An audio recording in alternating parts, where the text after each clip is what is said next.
When did you watch someone's sanity slowly deteriorate? My sister passed away earlier this year and she was sick for a long time. During the last few months you could tell that it was becoming harder for her to think and respond. Paradoxically, it actually made her a lot nicer to me. We had never had a great relationship and I always believed she hated me, but during those last few months she said very few unkind things to me. It was hard to know that the only time we ever really got along was right before she passed away. I was living elsewhere at the time, but I heard about what happened to my friend. He was fairly normal. A little exceptional actually, as he was being scouted to get sponsored for skateboarding. Something he was very good at. He started acting really weird though. Things like opening his door just a bit when people came over and laughing at them. Throwing chairs and such around when at people's houses. Lying about things that were really obvious. Reading loudly from the Bible while wearing almost nothing outside in the middle of winter. Turns out he was schizophrenic. Last time I saw him was after I moved back and was living in a bad neighborhood. He was homeless, as was his dad who was with him. He didn't even recognize me. Just acted really scared that I was trying to talk to him. No one has seen or heard from him since then. I'm the last person to have seen him. That was 10 years ago. Watched my grandfather slowly sink into Alzheimer's. By the end he didn't know my name or his own. He was sad and angry and confused. I watched every week as he forgot a little more. Got a little more belligerent.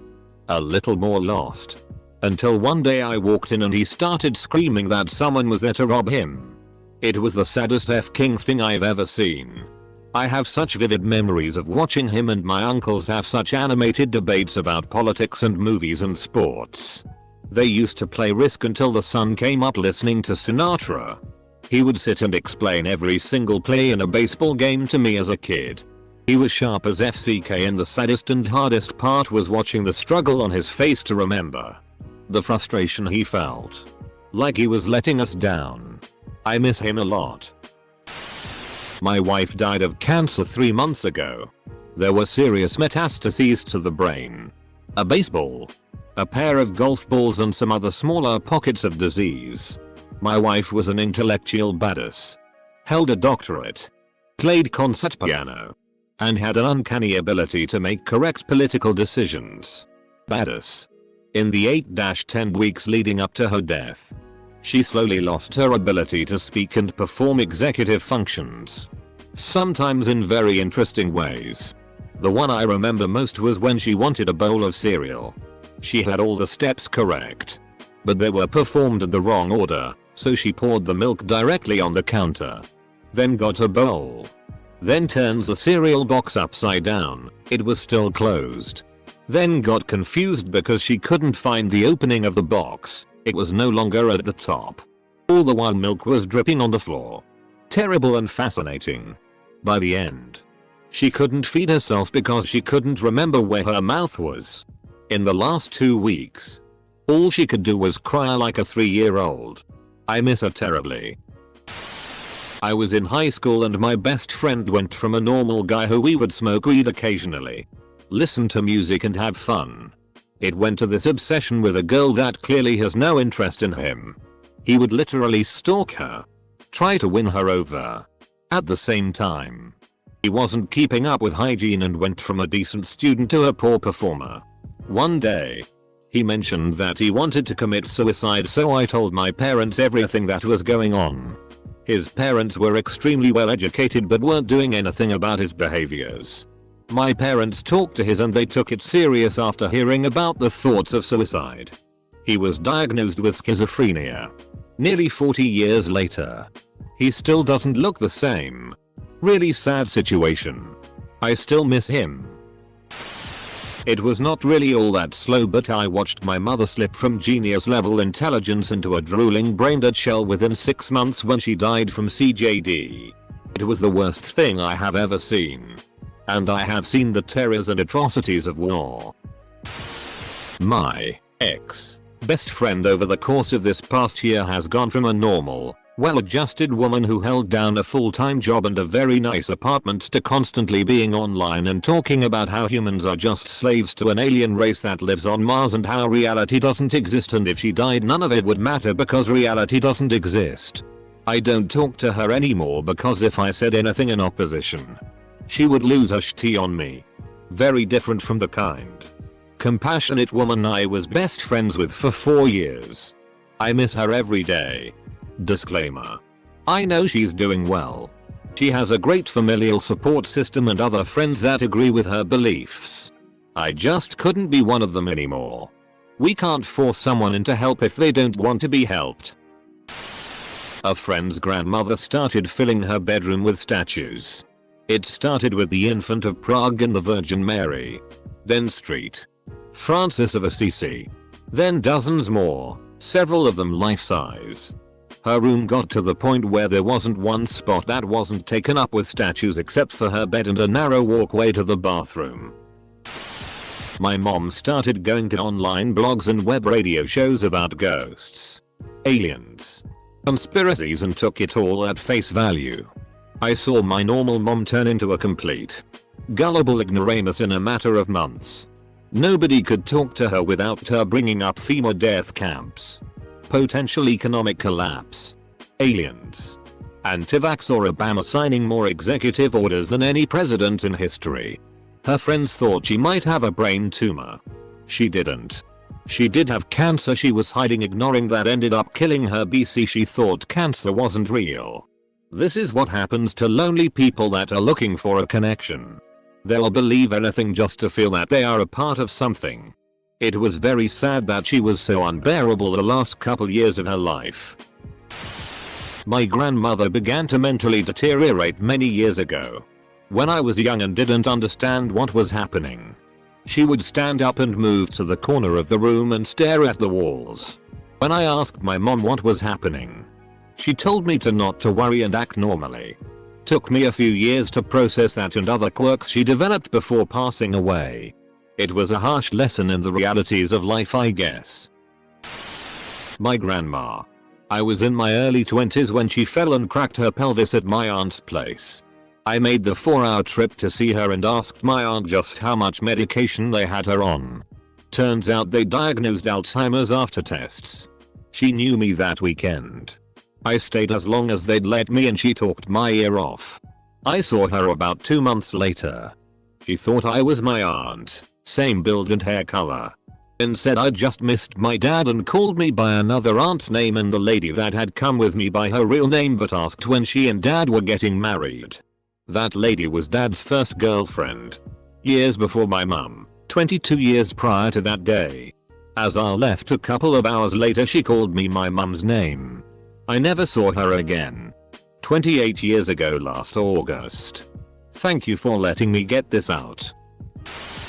When my stepmom left my dad, he spiraled way too deep into an opioid addiction. He would just lay down on the couch all strung out. Long story short, CPS was called multiple times, and after severe emotional abuse from him and manipulating and lying from his side of the family, young me was tricked into going back, and I keep beating myself up over it. Edit. Thanks for the award, kind stranger. Edit 3. Wow, thanks for another award, kind stranger. Several times throughout the course of this year, I lead a team of 15 or so, and while we're all grateful to have work, at different points in the year I've seen pretty acute signs of burnout and deteriorating mental health in at least half of them.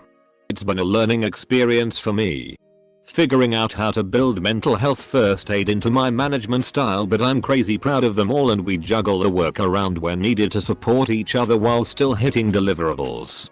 I am however ready for this pandemic to be f***ing over. Edit. Holy moly, I went for a walk with my so and this blew up. Thanks for the gold and all the amazing comments. First gold and not sure what to do with it, but very stoked. Mine included, we were in advanced training for the army, getting 4 hours of sleep a night, non-consecutive HRS. As the week progressed, we went from highly complex plans for missions to quite literally not being able to do basic math. Our base would start getting attacked right when we were about to lay down for an hour, and everyone would just start laughing like the Joker. It was laughter, but the insanity behind it was clear. I have never known the extreme effects of sleep deprivation until that week of field training. A week of your mind just failing. Great training though. 1/10 wouldn't recommend. Edit. For those wondering, I was in special operations, but a specific sub job that was pretty interesting. Wasn't as badass as Navy SEALs or Ranger, but we trained with some of them and at the same locations they trained. Bonus points. You train at those cool guy places and there are real toilets and showers. If you're part of the service, you know that never happens. And I mean never. It's hard when the person you are watching deteriorate is yourself. Source. I was diagnosed with psychotic depression and severe anxiety with panic attacks and OCD tendencies 2 years ago. Edit. Wow, this really exploded more than I thought it would. Reading all the responses really helped me feel less alone in the world. I'll reply with more info about my experience when I get off work. My mom gradually slipped into dementia. Oh. She KNW who? I was till she passed away. She was convinced it was 1964. Instead of 2007. She would ask me if I had seen certain people. She said their names and where they lived. She remembered vivid, and 100% correct, details of 1964. I always agreed and never questioned her about how she reconciled the fact that I was 10 back then and 53 in 2007. I love her and miss her every day. My grandmother has dementia and I'm her caregiver. So, the past few years. Probably selfish or self-centered, but my own. I was a guy with lots of friends. A good social life. Lucky and somewhat successful in many areas. Now I don't really know who I am. Why I feel like I feel. And my past memories feel like a movie. As if they had happened to somebody else. Somebody that isn't me. My mom passed away from cancer. A couple of months before her passing. She had dementia. She was still in her 50s at that time. She kept forgetting simple things and hallucinated. For example, she was hospitalized, but she kept on calling our dogs, which was of course at home, to come to her. It's a very sad moment because I couldn't talk to my mom anymore as she became this other person. It was the worst time of my life. Knowing she was still alive. But she didn't remember anything. Once you get to your 30s, you have more likely than not witnessed a friend or family member succumb to substance abuse. It's sad to say the least. Holy shit, so many of you deserve a warm hug and a 10-hour Waffle House rant therapy session. I love all of you who are sharing your stories and pray things get better for you. I watched a guy in my fraternity who was also my neighbor in the dorm I was at slowly develop and succumb to schizophrenia. It was honestly terrifying. He went from being a somewhat normal guy to being up for days because he was paranoid B was being watched and randomly driving the 5-hour trip back to his family's house and back because B thought he couldn't be surveilled while in his car. This led to him getting multiple felony speeding tickets. He dropped out of school the next year and would randomly show up to brothers' houses or apartments and ask to stay there.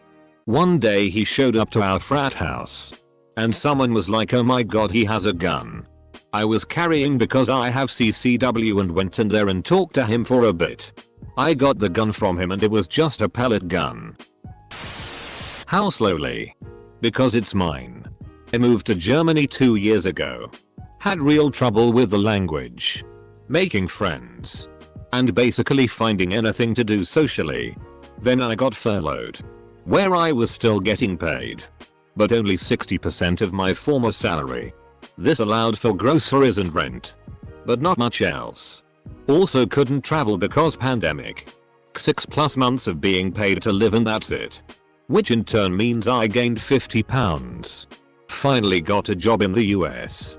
Started a month ago. But it's in a new area.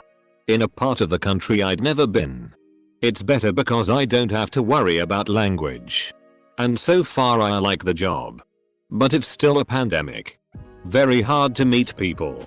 And to top it off, I'm not sure I haven't been changed because of it. I feel like I'm more irritable. less open, and find it harder to open up. And I was already an introvert before this. My own. I've become increasingly paranoid of my co-workers. They can be dicks, but not always. I've shut people out as a defense mechanism, but they see it as cold shoulder isolationism. I've tried reading more and more books, but certain topics about the books make me sound crazy. Astrology, especially. All in all, I feel like a man-child waiting for someone to come along and clean up my messes and set me up on the path I'm supposed to go on.